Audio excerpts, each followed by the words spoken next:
হে তরুণ যুবকেরা, হে আমার বন্ধুরা, শুনে রেখে দিন বাবা, জেনে রেখে দেন হে মুসলমান। হযরতের ভাই আমার খাজা গরিব নওয়াজ মাইনুদ্দিন চিশতি আজমিরি সঞ্জারি রাহমাতুল্লাহ আলাইহি হুজুরের দরবারটাকে পুরো ফাঁকা করা হলো, চারিদিকটা ফাঁকা করে দিয়ে সেখান থেকে খাদেমদেরকেও সরিয়ে দেওয়া হলো।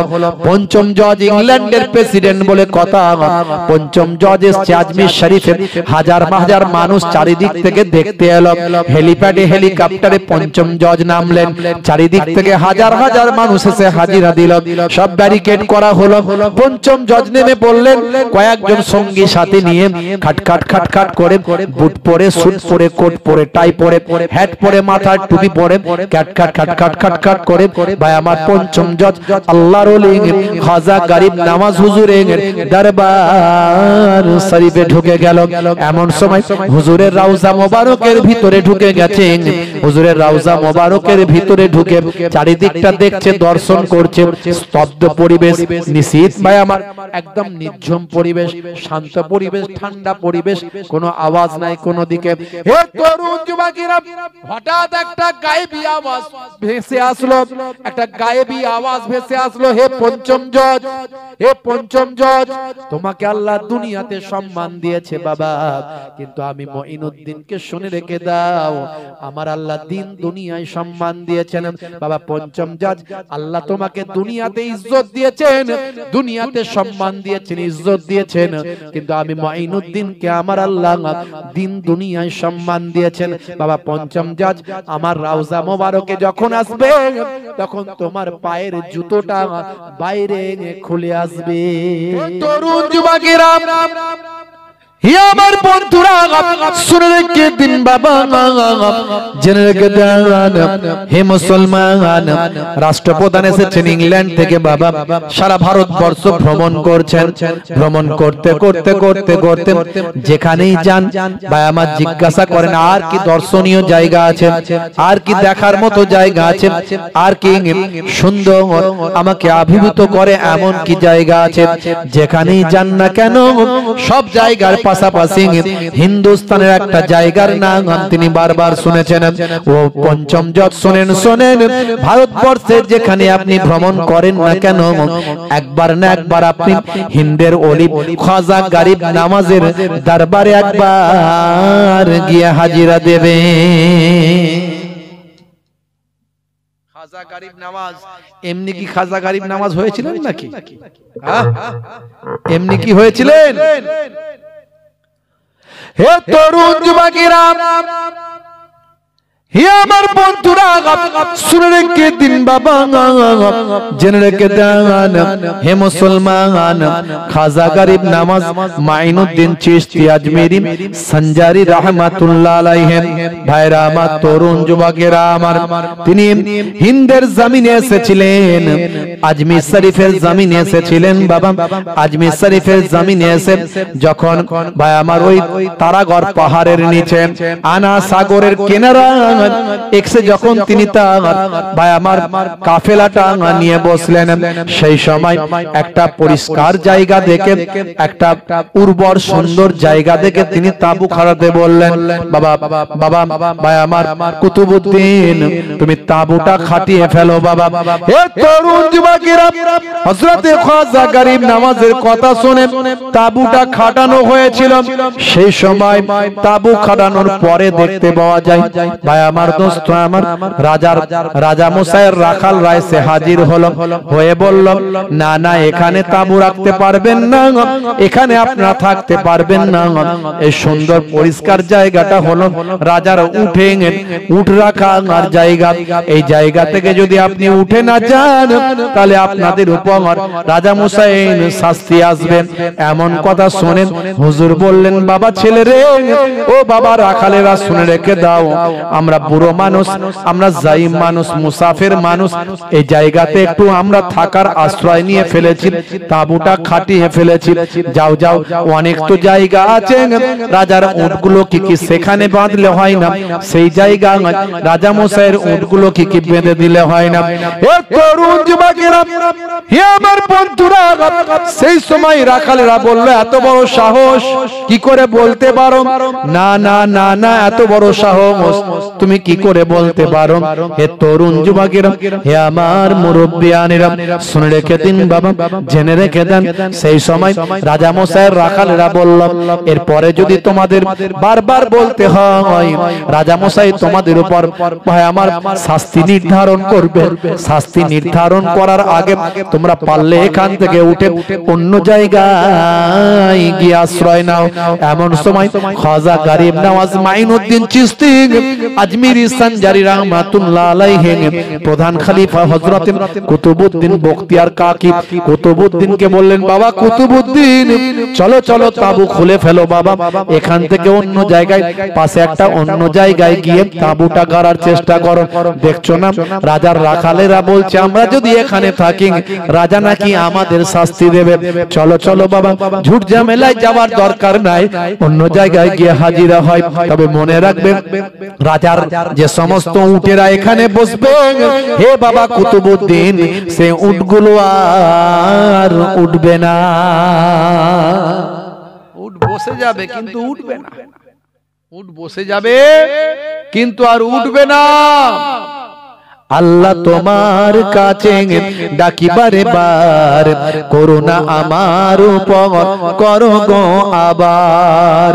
আল্লাহ তোমার কাছে ডাকি বারে বার, করুণা আমার উপর করো গো আবার।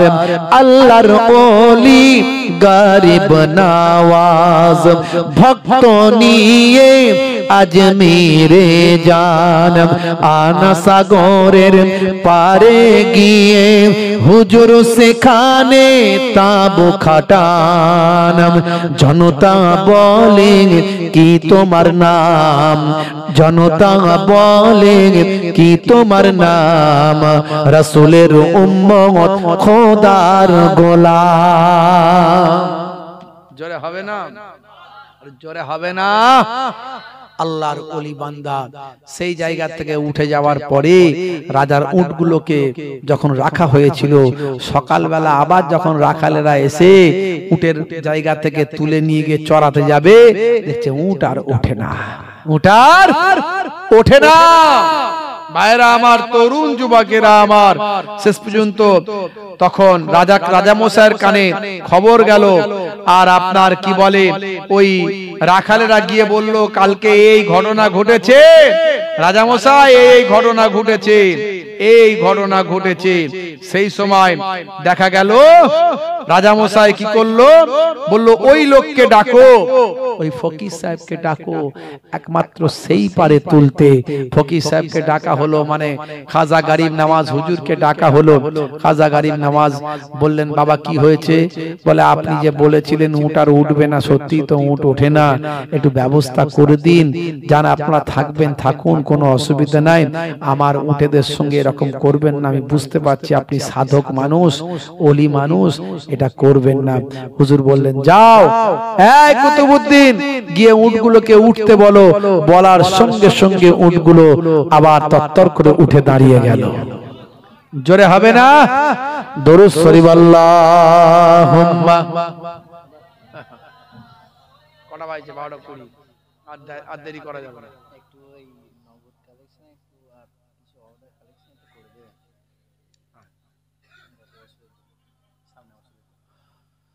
হে তরুণ যুবকেরা, হে আমার বন্ধুরা, শুনে রেখে দিন বাবা, জেনে রেখে দেন।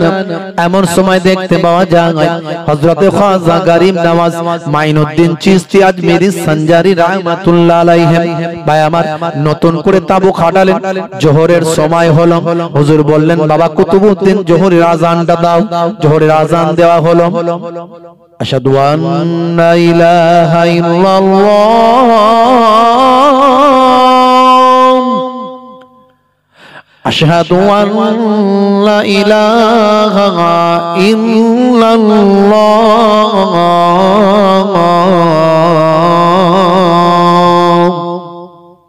জোরে আজান দেওয়া হচ্ছে এসো নামাজের দিকে এসো এসো আশহাদু আল্লা ইলাহা আশহাদু আল্লা ইলাহা ইল্লাল্লাহ এসো এসো নামাজের দিকে এসো এসো কোথায় এসো নামাজের দিকে এসো এলে কি হবে আল্লাহ বলছেন বলে দাও কি আশহাদু আন্না ইলাহা ইল্লাল্লাহ আমি সাক্ষ্য দিচ্ছি আল্লাহ ছাড়া কোনো মাবুদ নাই হাইয়া আলাস সালাহ এসো নামাজের দিকে এসো হাইয়া আলাস সালাহ এসো নামাজের দিকে এসো এলে কি হবে হাইয়া আলাল ফালাহ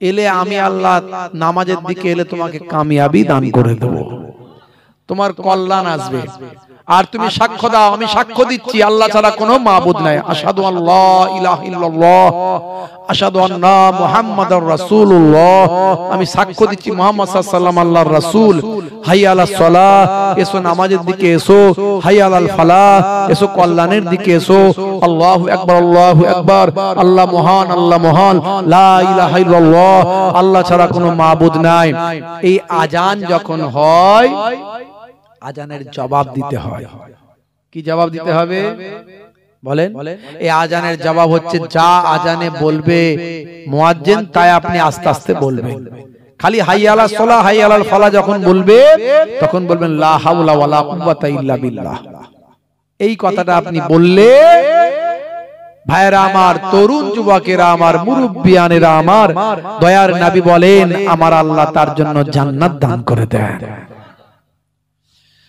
নামাজ আপনাকে পড়তে হবে নামাজ ছেড়ে দিয়ে কখনো জান্নাতে যাওয়া যাবে না সবচেয়ে বড় ইবাদত হলো নামাজ মুসলমানের ছেলে নামাজ ছেড়ে দিয়ে এখন মুয়াজ্জিন যখন আযান দেয় হাইয়া আলাস সালাত মুসলমানের ছেলে বলে এবারে ফ্রি ফায়ার আর পাবজি খেলবো পালাম ইমাম সাহেবের জ্বালা মসজিদ তলা থেকে পালাম বলে কেন রে ভাই মুয়াজ্জিন যদি দেখতে পাই তাহলে বলবে পল্টু নামাজ পড়বি আয় তাই তাড়াতাড়ি মসজিদ তলা থেকে পালায় মুয়াজ্জিন আযান দেয় হাইয়া আলাস সালাত মুসলমানের ছেলে বলে তাড়াতাড়ি ক্যারাম খেলবো চল পালাম ক্যারাম খেলতে যায় ফ্রি ফায়ার চালায় পাবজি খেলে সময় কাটায় এদিকে নামাজের সময় আযান হচ্ছে ভাই ওদিকে চাচা আমার চায়ের দোকানে বসে বসে ফাটাকেষ্ট দেখে সময় কাটায় আছে না নাই হে তরুণ যুবকেরা মিলাদুন নবীতেও যায়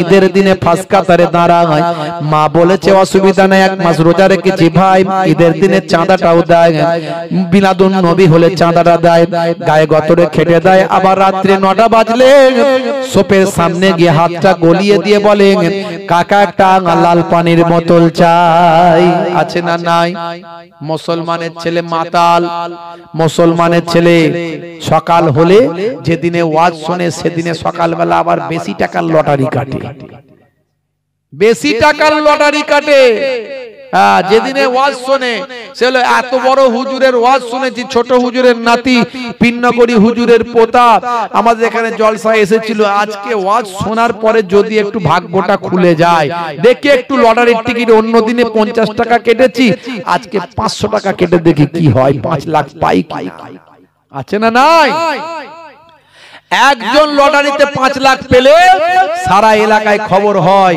অথচ দেখা গেল পুরো ভাই আমার সারা ভারতবর্ষে কত মানুষ লটারির টিকিট কেটে ফকির হয়ে যাচ্ছে ঘর বাড়ি সব তাদের ভিটে মাটি বিক্রি হয়ে যাচ্ছে সব ধ্বংস হয়ে যাচ্ছে সেদিকে খবর লোকের নাই তাই বলবো বাবা হারাম পথে চলবেন না ইবাদতটা করুন নামাজ ছেড়ে দিয়ে নয় নামাজ ছেড়ে দিয়ে নয় হযরতে খাজা গরিব নওয়াজ মাইনুদ্দিন চিশতি আজমিরি সঞ্জারি রাহমাতুল্লাহ আলাইহি তিনি নামাজ ছেড়ে দিয়ে আল্লাহর ওলি হননি নামাজ ছেড়ে দিয়ে এখানে পানির গ্লাসটা রাখতে হচ্ছে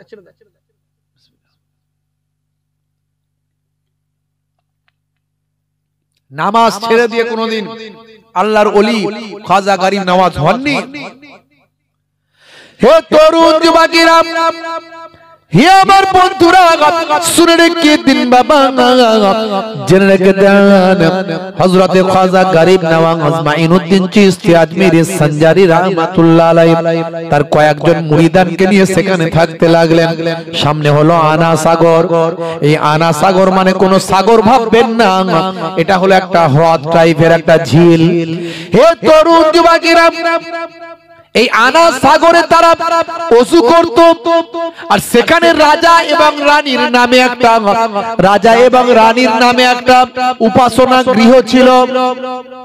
এই উপাসনা গৃহতে মানুষ উপাসনা করত।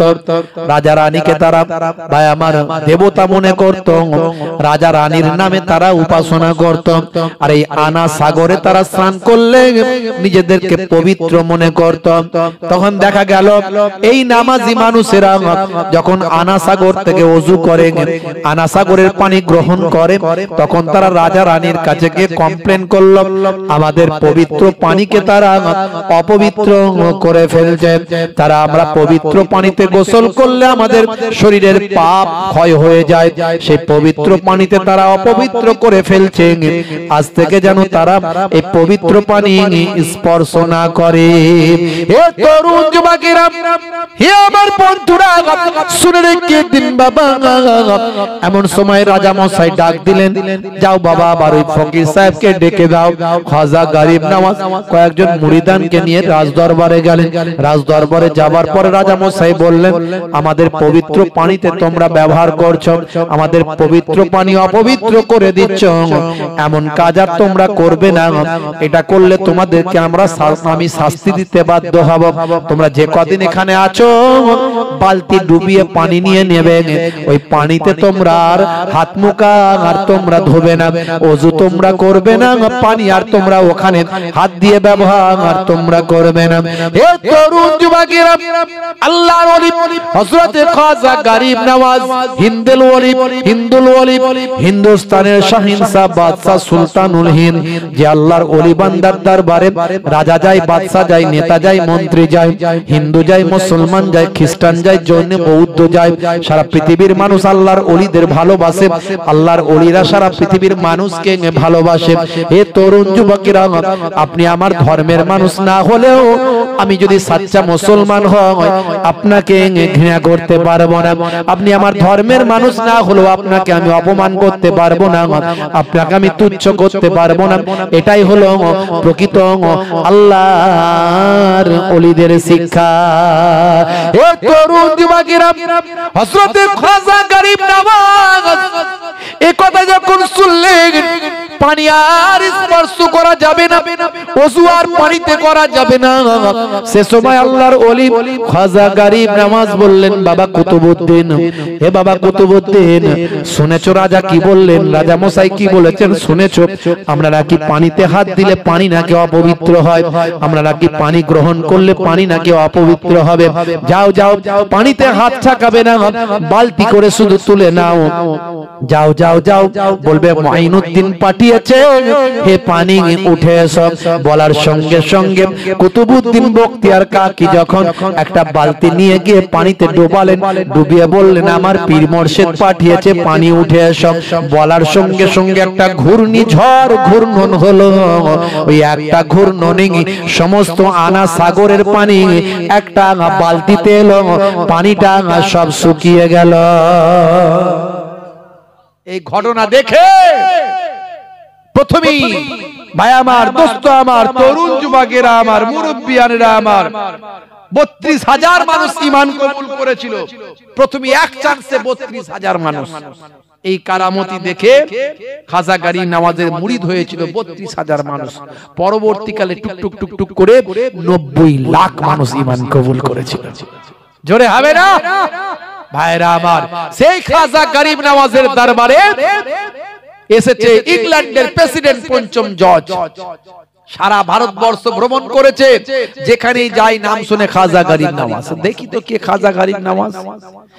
হে তরুণ যুবকেরা, হে আমার বন্ধুরা শুনে রেখে দিন বাবা, জেনে রেখে দেন, যে খাজা গরিব নওয়াজ এক লোটা পানি তুললেন, আনাসাগর শুকিয়ে গেল। আল্লাহ তোমার কাছে ডাকিবারে বার, করুণা আমার উপর করো গো আবার। আল্লাহ তোমার কাছে ডাকিবারে বার, করুণা আমার উপর করো গো আবার। আল্লাহ ওলি গরিব নওয়াজ ভক্ত নিয়ে আজমিরে যান। আল্লাহ তোমার কাছে ডাকিবারে বার, ক্ষমতা তুমি প্রভু দাও না আমার। রাজার কথাতে দুঃখ পেলেন, খাজা বাবা মুরিদে বলেন, যাও বাবা কুতুব দরিয়ার ধারে, এক লোটা পানি আনো গো তুলে। এক লোটা পানিতে দরিয়াটা, এক লোটা পানিতে দরিয়াটা শুকিয়ে হলো পুরো ফাঁকা। জোরে হবে না ভাইরা আমার? আল্লাহর ওলিদের এই কারামাত ইবাদত করে তারা পেয়েছিলেন। আল্লাহ কাউকে দিতে পারে, ইবাদতের বিনিময়ে কিছু কারামত আল্লাহ কাউকে দিতে পারেন, আবার নাও পান। আপনি ইবাদত করলেই যে পাবেন এমন কথা নয়। আর যার মধ্যে কারামত নাই সে ওলি হতে পারেনি তা নয়, এটা ভুল ধারণা। ওলি আল্লাহকে যার মাথা থেকে পা পর্যন্ত সুন্নতে নববী পাওয়া যায়। জোরে বলেন সুবহানাল্লাহ। আমার কথায় মন দেন, 1987 মানুষ বলছেন বলুন। যার মাথা থেকে পা পর্যন্ত সুন্নতে নববী পাওয়া যায়, ভালো করে বুঝবেন, তিনি হলেন আল্লাহর ওলি। যার চেহারা দেখলে আল্লাহ এবং রাসূল মনে পড়ে যায়, যা যে মানুষকে ভালোবাসবে, মানুষকে ঘৃণা করবে না, যার মধ্যে হিংসা বিদ্বেষ থাকবে না, কটূক্তি থাকবে না, পরনিন্দা থাকবে না, পরচর্চা থাকবে না, বিদ্বেষ পোষণ থাকবে না, যে বাকিয়ে পেঁচিয়ে কথা বলে মানুষকে কষ্ট দেবে না, তিনি হলেন আল্লাহর ওলি। যার মাথা থেকে পা পর্যন্ত সুন্নতে নববী পাওয়া যায়, যার ইবাদতে কোনো কমি হয় না। সেই ইবাদত করে খাজা গরিব নওয়াজ হিন্দের ওলি হয়েছিলেন, ওলিদের বাদশা হয়েছিলেন। হুজুরের দরবারে নাম শুনে এসেছেন পঞ্চম জজ। পঞ্চম জজ হলেন প্রেসিডেন্ট। একটা প্রেসিডেন্ট এসেছে মানে বুঝতে পারছেন কত সিকিউরিটির দরকার, কত ফোর্স, কত ভাই আমার চারিদিকে একটা সাজো সাজো রব। হে তরুণ যুবকেরা, হে আমার বন্ধুরা, শুনে রেখে দিন বাবা, জেনে রেখে দেন, হে মুসলমান, হযরতের ভাই আমার খাজা গরিব নওয়াজ মাইনুদ্দিন চিশতি আজমিরি সঞ্জারি রাহমাতুল্লাহ আলাইহি হুজুরের দরবারটাকে পুরো ফাঁকা করা হলো। চারিদিকটা ফাঁকা করে দিয়ে সেখান থেকে খাদেমদেরকেও সরিয়ে দেওয়া হলো। পঞ্চম জজ ইংল্যান্ডের প্রেসিডেন্ট বলে কথা। পঞ্চম জজ এসেছে আজমির শরীফে, হাজার হাজার মানুষ চারিদিক থেকে দেখতে এলো। হেলিপ্যাডে হেলিকপ্টারে পঞ্চম জজ নামলেন, চারিদিক থেকে হাজার হাজার মানুষ এসে হাজিরা দিল। সব ব্যারিকেড করা হলো। পঞ্চম জজ নেমে পড়লেন, কয়েকজন সঙ্গী সাথী নিয়ে খাটখাট খাটখাট করে বুট পরে, স্যুট পরে, কোট পরে, টাই পরে, হ্যাট পরে, মাথায় টুপি পরে, খাটখাট খাটখাট খাটখাট করে ভাই আমার পঞ্চম জজ আল্লাহর ওলি খাজা গরিব নওয়াজ হুজুরের দরবার শরীফে ঢুকে গেল। এমন সময় হুজুরের রওজা মোবারকের ভিতরে ঢুকে গেছেন। হুজুরের রওজা মোবারকের ভিতরে ঢুকে চারিদিকটা দেখছে, দর্শন করছে। স্তব্ধ পরিবেশ, নিশীথ ভাই আমার, একদম নির্ঝুম পরিবেশ, শান্ত পরিবেশ, ঠান্ডা পরিবেশ, কোনো আওয়াজ নাই কোনো দিকে। হে তরুণ যুবকেরা, হঠাৎ একটা গায়েবী আওয়াজ ভেসে আসলো, একটা গায়েবী আওয়াজ ভেসে আসলো। হে পঞ্চম জজ, হে পঞ্চম জজ, তোমাকে আল্লাহ দুনিয়াতে সম্মান দিয়েছে বাবা, কিন্তু আমি মঈনুদ্দিনকে শুনে রেখে দাও, আমার আল্লাহ আল্লাহ দিন দুনিয়ায় সম্মান দিয়েছেন। বাবা পঞ্চম জজ, আল্লাহ তোমাকে দুনিয়াতে ইজ্জত দিয়েছেন, দুনিয়াতে সম্মান দিয়েছেন, ইজ্জত দিয়েছেন, কিন্তু আমি মুঈনুদ্দিনকে আমার আল্লাহ দিন দুনিয়ায় সম্মান দিয়েছেন। বাবা পঞ্চম জজ, আমার রওজা মোবারকে যখন আসবে তখন তোমার পায়ের জুতোটা বাইরে খুলে আসবে, জুতোটা বাইরে খুলে আসবে। এই আওয়াজটা অদৃশ্য থেকে গায়েবী আওয়াজ যখন ভেসে আসলো, পঞ্চম জজ অবাক, বাপরে বাপ। তখন তিনি ভাই আমার সম্মানে নত হয়ে পড়লেন, পেছন হেঁটে হেঁটে সম্মান প্রদর্শন করে বাইরে গিয়ে নিজের শুটা জুতোটা খুলে আবার ভিতরের দিকে ভিতরে ঢুকলেন। ইংরেজদের নিয়ম হলো কারোর কাছে যদি কেউ আত্মসমর্পণ করে তখন তার মাথার হ্যাট, মাথার টুপিটা তার পায়ের কাছে খুলে রাখতে হয়। পঞ্চম জজ নিজের মাথার হ্যাটটা, টুপিটা খাজা গরিব নওয়াজ মাইনুদ্দিন চিশতি হুজুরের রওজা মোবারকের পায়ের দিকে খুলে রাখলেন। কিছু সময় প্রেয়ার করলেন, প্রার্থনা করলেন, কিছু সময় প্রার্থনা করে আবার সম্মানের সঙ্গে আদবের সঙ্গে বাইরে বেরিয়ে গেলেন। আবার হেলিপ্যাডে, হেলিকপ্টারে এয়ারপোর্ট পর্যন্ত গেলেন। এয়ারপোর্ট থেকে আবার সোজা চলে গেলেন ইংল্যান্ডের জমিনে। ইংল্যান্ডের জমিনে গিয়ে পরের দিন পার্লামেন্টে গেলেন। পার্লামেন্টে গিয়ে সিংহাসনে যখন বসলেন, প্রেসিডেন্টের চেয়ারে যখন বসলেন, সদস্য মেম্বারসরা বলল, হে পঞ্চম জজ, সারা পৃথিবী আপনি ভ্রমণ করে এতদিন থেকে ঘুরে ফিরলেন, এতদিন বাইরে বাইরে ঘুরলেন, সারা পৃথিবী ভ্রমণ করলেন, আচ্ছা বলুন তো একটু কোন অলৌকিক ভ্রমণ কাহিনী একটু আমাদের খুলে বলেন। সেই সময় পঞ্চম জজ চোখ ভরা পানি, বুক ভরা বেদনা নিয়ে বলেছিলেন, হে আমার সদস্য বন্ধুরা শুনে রেখে দাও, সারা পৃথিবী ভ্রমণ করলাম, প্রত্যেকটা জায়গায় আমি গিয়ে দেখলাম জীবিত মানুষ রাজত্ব করছেন, এক্সেপ্ট অনলি ওয়ান। ভাই আমার একটাই জায়গা, যে জায়গায় আমি গিয়ে দেখলাম জীবিত মানুষ নয়, মৃত মানুষ রাজত্ব করছে। তিনি আর অন্য কেউ নন, তিনি হলেন সুলতানুল হিন্দ হযরতে খাজা গরিব নওয়াজ। জোরে হবে না? কিসের জন্য হয়েছিল? আল্লাহর ইবাদত করে হয়েছিল, ইবাদত করে ওলি হয়েছিল। আমাদের মিনিমাম ইবাদত 5 ওয়াক্ত নামাজ পড়তে হবে। অনেক বেশি নামাজ পড়লে, অনেক বেশি আল্লাহর কাছে কাঁদলে, অনেক বেশি তাকওয়া করলে তবে আল্লাহর ওলি হওয়া যায়, তবে জবানের দোয়া কবুল হয়। কিন্তু মিনিমামটা যদি আমরা করি, 5 মার্কসটা পাবো। মাধ্যমিকের একটা 5 মার্কস আছে, এত নাম্বার পেলে পাস। এই 5 ওয়াক্ত নামাজটা যদি পড়ি, বছরে একবার রমজানের রোজাটা রাখি, আর আমাদের রোল নাম্বার হলো ঈমান। ঈমান মানে বিশ্বাস, আল্লাহ মানা, নবী মানা, ফারিস্তা মানা, আসমানি কিতাব মানা, সমস্ত পয়গম্বর মানা, এইগুলো যদি ঠিকঠাক মন থেকে বিশ্বাস করে মানি, রোল নাম্বার হলো। আর 5 ওয়াক্ত নামাজ, বছরে 1 মাস রোজা, বড় লোক হলে হজ আর যাকাতটা ঠিকভাবে দিতে হবে। এগুলো করা মানে 5টা করে গেলাম।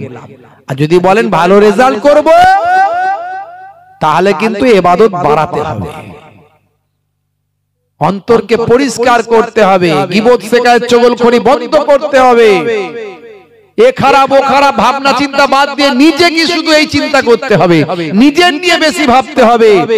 অন্যের ভালো মন্দ যা হচ্ছে, পারলে ভালো করবেন, না পারলে না করলেন, কিন্তু নিজের আমি নিজেকে কি করে ভালো করব, এই চেষ্টা বেশি করতে হবে। নিজেকে বাঁচতে হবে, নিজের পরিবারকে বাঁচাতে হবে। কু আনফুসাকুম ওয়া আহলিকুম নারা। ভাইরা আমার, তরুণ যুবকেরা আমার, মুরব্বিয়ানেরা আমার, নামাজকে বাদ দিয়ে কখনো জান্নাত পাওয়া যাবে না। ওয়াক্ত যে হলো ওযু করো, মসজিদে চলো, খোদার হুকুম পালন করো, নামাজটা পড়ো। ওয়াক্ত যে হলো ওযু করো, মসজিদে চলো, দিন রাত 5 ওয়াক্ত নামাজ পড়লে পাবে ভাই জান্নাত। ফজরের সময় হলে মসজিদে যাও তুমি চলে, ফেকো না বিছানায় শুয়ে, খোদা দেন রহমত ঢেলে। ফজরের সময় আমরা শুয়ে শুয়ে কাটিয়ে দিই, একটু তাড়াতাড়ি ঘুমিয়ে যাওয়া অভ্যাস করবেন।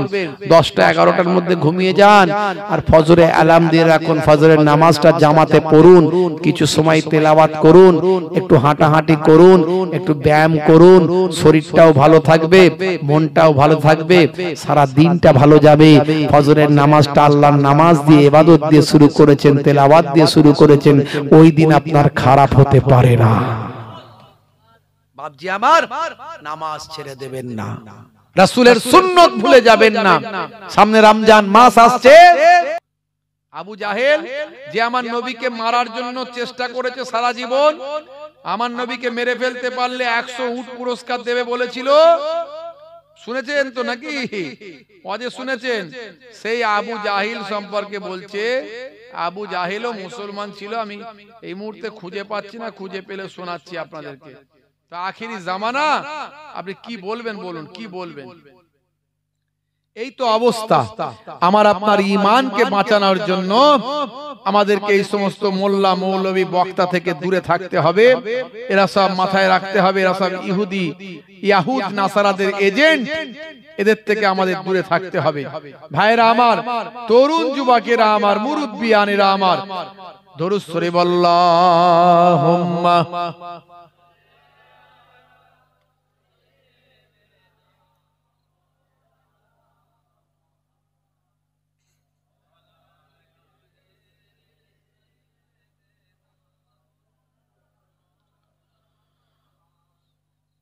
ভাইরা আমার, আবু জাহিল যদি মুসলমান হতো তাহলে এত দ্বন্দ্ব কিছু ছিল না।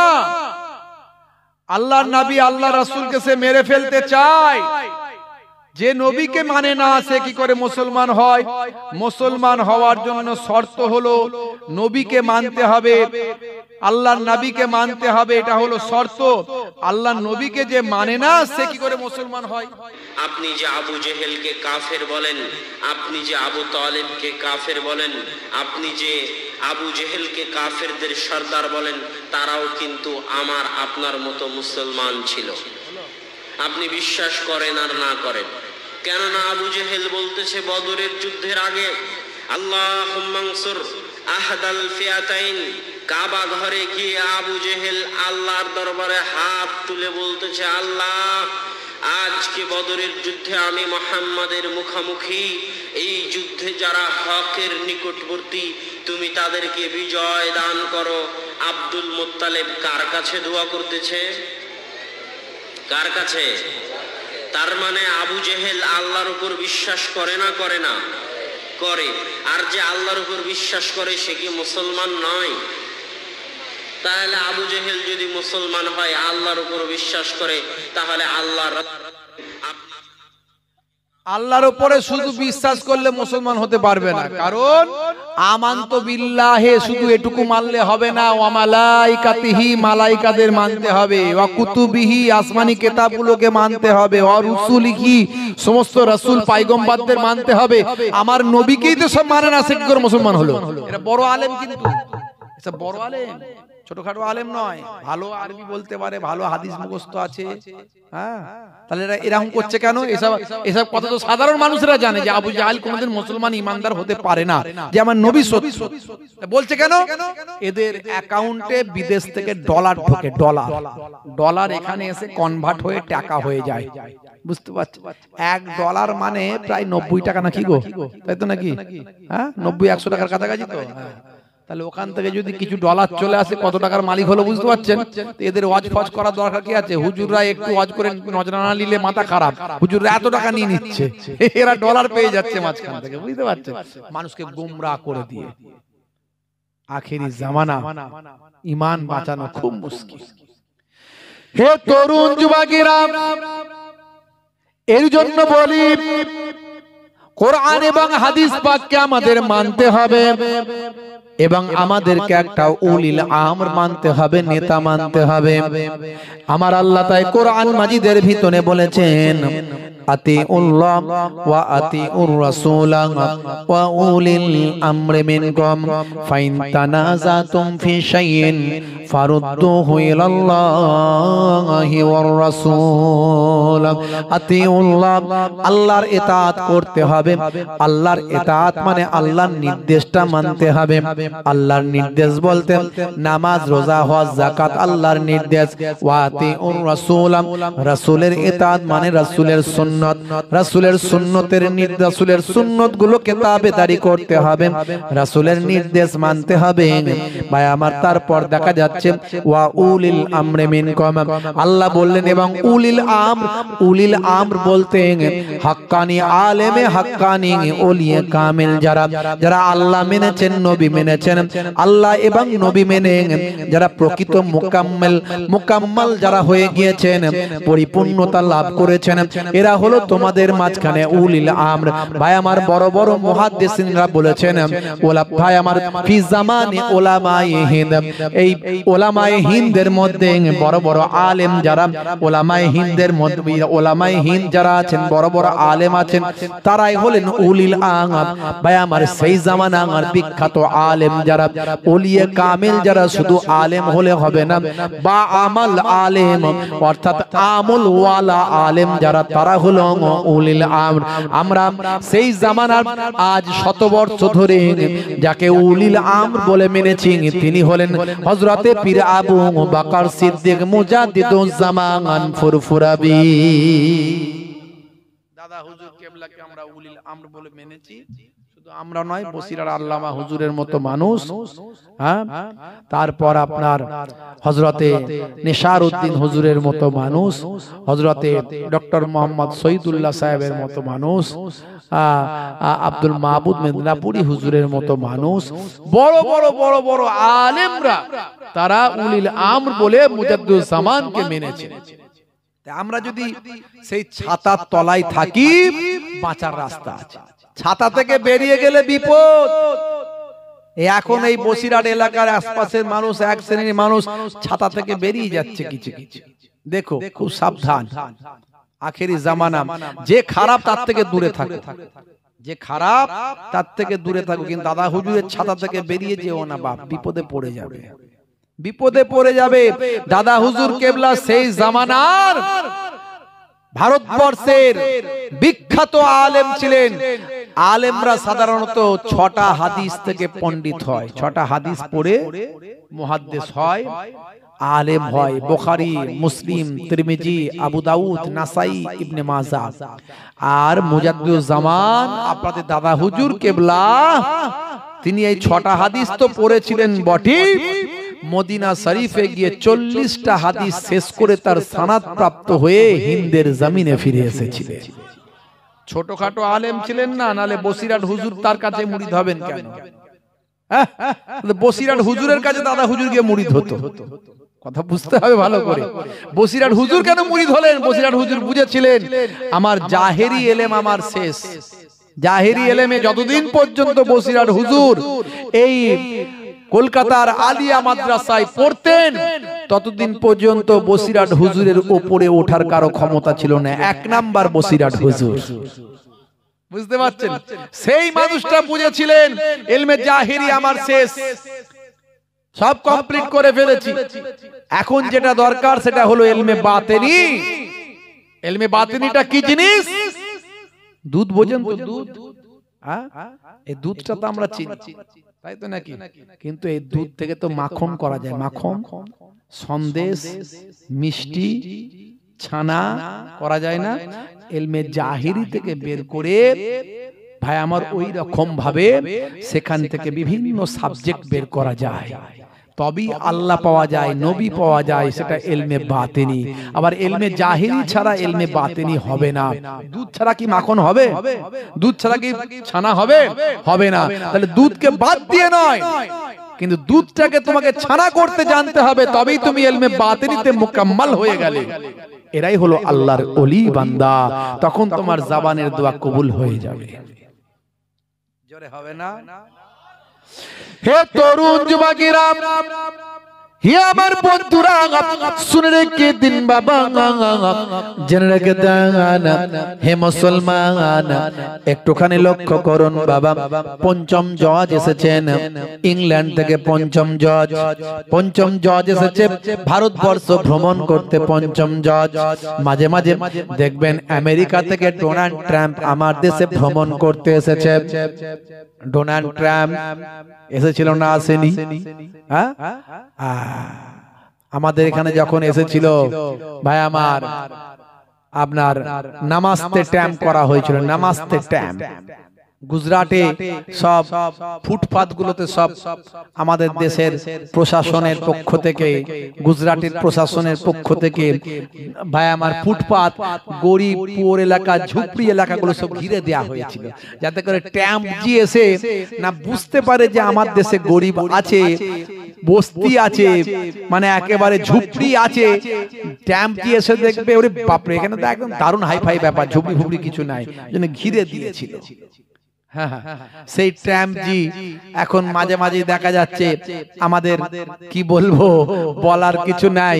আমাদের মোদিজি এত ভালোবাসা দিলেন, কিন্তু ট্রাম্প জি এমন নেমোখারাম লোক, আমাদের এই দেশের নালে কিছু লোক সেখানে গিয়ে অবৈধভাবে ছিল, কিছু লোক অবৈধভাবে ছিল, যে আমেরিকায় গেলে হয়তো একটু বেশি পয়সা ইনকাম করা যাবে, কিন্তু হলে কি হবে, ট্রাম্প জি এমন নেমোখারাম মানুষ যে নামাস্তে ট্রাম্প জি ভুলে গেল আমার দেশের মোদিজি কত তাকে সম্মান করলো, তার জন্য গরিব ঝুপড়িগুলোকে সব আড়াল করে দিল, সে যাতে এসে দেখতে না পায়। কত তার জন্য কি করলো, তার ভোটের আগে গিয়ে আমার এখানের মোদিজি সেখানে গিয়ে বলল, হাই ভাই আমার কি বলে, সে বলল কি জানো, হাই টু মোদি নাকি একটা কি বলেছিল, আর আমার এখানের মোদিজি বলেছিল নামাস্তে ট্রাম্প জি, গিয়ে সেখানে বলল যে ভোট যেন ভাই আমার ট্রাম্পকেই দেওয়া হয়, যদিও গতবারে তখন হেরে গিয়েছিল ট্রাম্প জি, বুঝতে পারছেন তো। সেই ট্রাম্প জি আমাদের দেশের কিছু মানুষ যারা চলে গিয়েছিল সেখানে, লুকিয়ে লাকিয়ে গিয়ে অবৈধভাবে চলে গিয়েছিল, গিয়ে ব্যবসা বাণিজ্য করছিল, তাদেরকে ফিরিয়ে দিয়েছে। জানেন আপনারা, দুবার না তিনবারে ফেরাচ্ছে, তাদের হাতে পায়ে সব দড়ি ফড়ি বেঁধে পাঠাচ্ছে। মানে কত বড় অপমান! এর বদলা আমরা বিশ্বাস করি আমাদের মোদিজি নেবেন।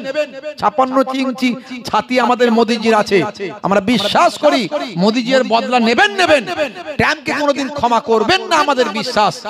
যারা আমরা মোদিজিকে আমাদের দেশের ভালোবাসি, আমাদের প্রধানমন্ত্রী বলে কথা, মোদিজির অনেক ভক্ত আছে, তারাও নিশ্চয় বিষয়টা নিয়ে ভাববে যে আমার দেশের মানুষকে অপমান করেছে ট্রাম্প, পায়ে হাতে দড়ি বেঁধে পাঠিয়েছে। এমনি পাঠাতে পারতো ভাই, এমনি পাঠাতে পারতো যে আমার লুকিয়ে লাকিয়ে গেছে একটা আমেরিকা, ভালো দেশ, উন্নত দেশ, সেখানে পয়সা করি ভালো ইনকাম করা যাবে, তো সেটা চলে না হলে গেছে। তো তাদেরকে পায়ে হাতে দড়ি বেঁধে এরকম ভাবে শিকল বেঁধে চোরের মতো পাঠানোর কি ছিল? তারা তো চুরি করতে যায়নি। এই অপমান রাখবো কোথায় আমরা? মোদি ভক্ত মানুষদের ভাবা উচিত, আমাদের এ নিয়ে প্রতিবাদ হওয়া উচিত। কিন্তু দুর্ভাগ্য, এ নিয়ে তেমন কেউ কিছু কথা বলছে না, বলছে ও ট্রাম্প জি করেছে, যা করেছে ছাড়ো বার। হায় হায় হায় হায়, ছি ছি ছি ছি, আমার দেশের মানুষের সম্মান আগে, সবচেয়ে আগে সম্মান। এটা কখনোই ক্ষমা করতে পারবো না আমরা ট্রাম্পকে। বন্ধুরা আমার, তরুণ যুবকেরা আমার, তো যেমন এই বিদেশ থেকে এরকম মানুষ আসে, রাষ্ট্রপ্রধানরা আসে। এর আগে বারাক ওবামা এসেছিল, ওবামাজি খুব ভালো মানুষ ছিল, তুলনামূলক বেটার দ্যান ট্রাম্প। তো যাই হোক, তো এর আগে এসেছিল ওবামা, আরো অন্যান্য দেশের প্রধানমন্ত্রীরা এসেছে ভাই আমার, পাকিস্তান থেকে এসেছে এর আগে, বহু আগে তখন এসেছে। তারপর অন্যান্য দেশ থেকে এসেছে, তুরস্ক থেকে এসেছে, আপনার অন্যান্য এই কদিন আগে আপনার এ থেকে এলো, আপনার আমির সাহেব এলো, আব্দুল্লাহ সাহেব, আমির সাহেব এলো। এইরকম বিদেশ থেকে মাঝে মাঝে আমাদের দেশে সফর করেছে কোন এক দেশের প্রেসিডেন্ট, কোন এক দেশের রাষ্ট্রপ্রধান। তো পঞ্চম জজ ইংল্যান্ডের রাষ্ট্রপ্রধান, ইংল্যান্ডের রাষ্ট্রপ্রধান প্রেসিডেন্ট, তিনি ভারতবর্ষে এসেছিলেন। সে সময় নেশামুক্ত জীবন যাপন করবেন, নেশামুক্ত জীবন যাপন করবেন। যার যেটা নেশা আছে ছাড়ার চেষ্টা করুন, যার যেটা নেশা আছে ছাড়ার চেষ্টা করুন। আজ থেকে প্রতিজ্ঞা করুন, কারণ ইসলামের নেশা হলো হারাম। পান খেলেও জর্দা দেওয়া বন্ধ করুন, সাদা পান খাওয়ার চেষ্টা করুন, ক্ষতি নাই। আর যারা তিরঙ্গা গুটকা খান, ভালো চলছে ধান্দা, খাচ্ছে রজনীগন্ধা, কারবারে অশান্তি চালাচ্ছে শান্তি, মন করবে কমল, খাচ্ছে বিমল, যেখানটা বসবে চষে দিয়ে পচিয়ে দিয়ে বেরিয়ে যাবে। এ খুব শরীরের জন্য ক্ষতি, নার্ভের ক্ষতি, শরীরের ক্ষতি। সিগারেট বিড়ি যারা খায়, লম্বা লম্বা হাইব্রিড সিগারেট বিড়ি খায়, ফুসফুস লাংস সব নষ্ট হয়ে যায়, ক্যান্সার হয়ে যায়। নেশা 1450 বছর আগে আল্লাহর নবী বলছেন কুল্লু মুস্কিরিন হারাম, প্রত্যেক নেশা হলো হারাম। আপনি বলবেন হুজুর বেটা ছেলে কি নেশা ছাড়া থাকতে পারে? ভাই আমি আমার নিজেকে উদাহরণ দিয়ে বলি, আমি এই কথাগুলো বলতে পারি এই জন্যই যে সত্যি আপনারা আমাকে দেখে বুঝতে পারবেন যে আমার কোনো নেশা নাই, কোনো কিচ্ছু নেশা নাই। আমি চাটা হলেও হয়, না হলেও না হয়, কোনো অসুবিধা নাই। তাহলে আমি যদি পারি আর আমার নবী যদি হারাম বলেন, তা আপনি কেন ছাড়তে পারবেন না? মানুষ চেষ্টা করলেই পারে। বাবা মার যাই হোক, আজ থেকে এই অভ্যাসগুলো চেঞ্জ করতে হবে, নামাজি হতে হবে, সুন্নতওয়ালা হতে হবে। আর অনেক সুন্নতের কথা আমি বলি, ইন্টারনেটে আছে, তবে কবরে গেলে কোনো সুন্নত দেখা যাবে না। আমি বলি ডান দিকে কাত হয়ে ঘুমানো সুন্নত, বসে পানি পান করা সুন্নত, চেটে বুঝে খাবার খাওয়া সুন্নত, বিসমিল্লাহ বলে খাওয়া সুন্নত, আলহামদুলিল্লাহ খেয়ে বলা সুন্নত, কাউকে সালাম দেওয়া সুন্নত। হ্যাঁ, কত সুন্নত, কত সুন্নত, যত সুন্নত গুলো ছড়িয়ে ছিটিয়ে আছে। স্ত্রীর সঙ্গে প্রেমালাপ করা সুন্নত, বাড়িতে ছোট ছোট কাজগুলো করা সুন্নত, পিতামাতার সেবা করা সুন্নত, পিতামাতার চেহারা দেখলে একটা হজের কবুল করা নফল হজের সওয়াব, ছোট বাচ্চাদের ভালোবাসা সুন্নত, বড়দের শ্রদ্ধা করা সুন্নত, সব ইবাদত। শুধু আপনি নিয়ত করেন যে আমি এগুলো নবী করেছেন তাই করছি, নবী সুন্নত বলে করছি, সব সময় আপনার খাতায় নেকি জমা হবে। কিন্তু কোন সুন্নত কবরে গেলে দেখা যাবে না, একটা সুন্নত দেখা যাবে, সেটা মুখের দাড়ি। সেটা কি? মুখের দাড়ি। এই দাড়িটা যদি বড় রাখতে না পারেন, ছোটই রাখুন, কিন্তু সুন্নত মনে করে রাখুন। এখন তো বিরাট কোহলি রেখেছে, হরভজন সিং রেখেছে, লিওনেল মেসি রেখেছে, তারপরে বড় বড় নায়ক গায়ক খেলোয়াড় প্লেয়াররা রেখেছে, বুঝতে পারছেন? তা আপনি নবীর সুন্নত মনে করে রাখুন। কোন নায়ক গায়ক রেখেছে বলেন, নবীর সুন্নত। পরে যদি ইমানি শক্তি বেড়ে যায়, মোহেবুল্লাহ হুসাইনির থেকে বড় দাড়ি হয়ে যাবে তখন। কিন্তু তার আগে যদি মরে যান, কবরে যাওয়ার পরে মুনকার নাকির ফেরেশতা বলবে মান রব্বুকা, দেখতে পাবে নবীর ভালোবাসায় সুন্নতটা মুখে রাখা। হতে পারে এই দাড়িটাই তখন হবে নাজাতের জারিয়া। একটু মাথায় রাখবেন বাপ, আপনাদের পীরের ঘরের আওলাদ এসেছিলাম, দুটো কথা বলে গেলাম, মুসাফির হালাতে আছি, এশার নামাজের পরে দুটো কথা বলছি, আল্লাহ যেন কবুল করে নেন, বলুন আল্লাহুম্মা আমিন। যাই হোক বাপেরা আমার, আগামী বছর এই জান্নাতের বাগানটা কায়েম করার জন্য একটুখানি আপনাদের দান দিতে হবে। দান সাদকা আল্লাহ বিপদ আপদ মুসিবত দূর করে দেয়, দান সাদকায় আল্লাহ মাল সম্পদ বাড়িয়ে দেয়, দান সাদকায় আল্লাহ কবরবাসীদের কবর আযাবকে maaf করে দেয়, দান সাদকায় আল্লাহ বড় বড় অসুখ বিসুখ ভালো করে দেয়, দান সাদকায় আল্লাহ জমিনি আসমানি মুসিবত সরিয়ে দেয়। কারণ দান সাদকা করলে আপনার অর্থ আল্লাহ বরকত দেয়, সম্পদে বরকত দেয়। আল্লাহর কোরআন কখনো মিথ্যা হতে পারে না। আমার আল্লাহ বলছেন মান জাআ বিল হাসানাতে ফালাহু আসরু আমসালিহা, বান্দা এক দেবে, আমি আল্লাহ কথা দিচ্ছি তোমাকে 10 দেব। আল্লাহ 10 দেবেন, এটা কোরআনের ওয়াদা, মিথ্যা নয়।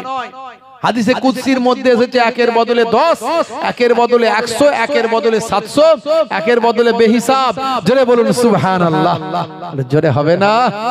ভাইরা আমার, আছেন কোন আল্লাহর বান্দা ফি সাবিলিল্লাহ দিতে পারেন? আজ মারা গেলে কাল 2 দিন মাশাআল্লাহ আমার বাপজি 500 টাকা লিখে নেন, নামটা বলছি। আমার আল্লাহ